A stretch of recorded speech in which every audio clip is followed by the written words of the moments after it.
So last night had half-inch of rain, came out today. Everything's looking pretty good out here. In the last 6 months that we've been on this product, seen some huge results. We started really in about January of 2019, and then February we really started pushing it specifically on greens, and saw some huge things with it at the very beginning with the movement of water out here, being able to drive out in the fairways, not getting, if you want to say, a sponge effect where the organic matter and products squish out of the tires. That was the first thing I noticed, and especially around the greens, saw that immediately. We've always had around the green surrounds consistent wet areas, and had to do a lot of hand watering on the greens just to keep the green surrounds drier. This is my 8th spring here, and we've tried a lot of different things throughout the years, and we always have problems in about April when the grass is coming out. At that time I still stuck with the industry standard. Last October started getting rain out here. We always grow well during the middle of the summer on the greens specifically. Greens heal back up, no problems, and then it starts raining again. When we start raining, that's when we start dying, and greens started sucking in. So we started in October injecting it sparingly, which was the time that we put our overseed out.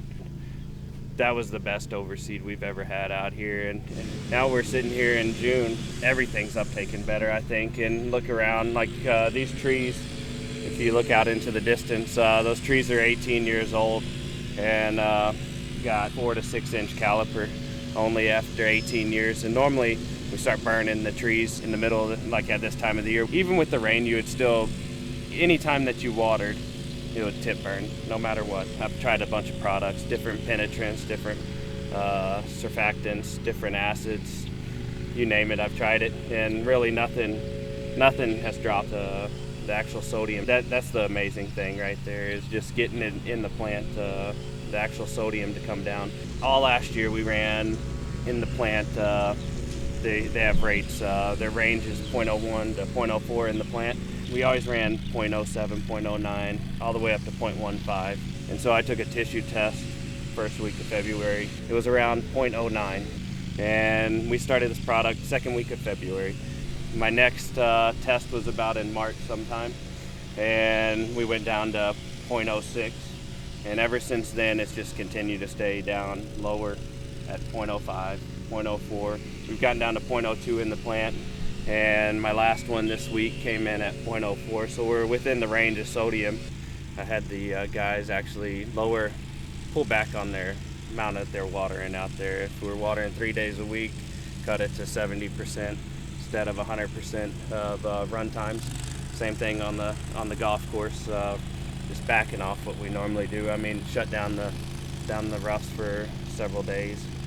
I was approached 4 years ago, that we had polysaccharides in the greens.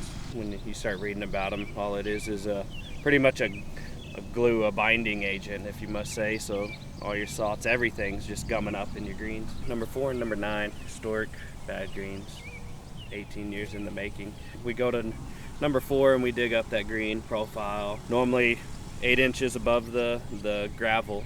That sand is just gray, solid, like you can make a snowball out of it. And what we saw at that point is that sand was beige. It wasn't as wet. We get down to the gravel, that cementation wasn't there on the gravel. I mean, the gravel looked beautiful. The TDS was at 70 parts per million, and that was in the top, middle, bottom, all the way through that hole. We had about several inches of sand out here. Say something for uniformity. Oh yeah, no, so it was great. And about a week and a half later, we go to another green. I wanted to test another green out, one that I know needs a smiley drain put in. And so we go out there, we test it out. Same thing. The EC goes, I had an EC meter at that time, it was reading a 0.1, so you're looking at 64 parts per million TDS. So I mean, the writing's right there for us.